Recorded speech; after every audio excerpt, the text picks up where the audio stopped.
బధ్యతే లోకే కర్మణా బహు చింతయ ఆయుక్షీణం నజానాతి తస్మాత్ జాగృత జాగృత. మిత్రమా, నన్ను వాడు కట్టేసి కొట్టాడు, నన్ను ఆమె కట్టేసి తిట్టింది. ఇవన్నీ కేవలం ప్రాపంచిక కర్మబంధాలు.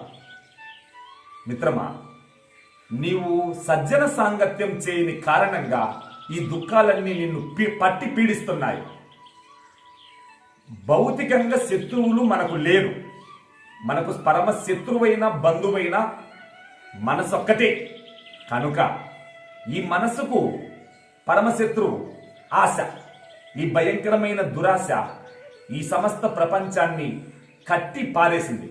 కనుక ఈ దురాశను జయించాలంటే దానికి జ్ఞాన దృష్టి అత్యవసరం. మిత్రమా, నీ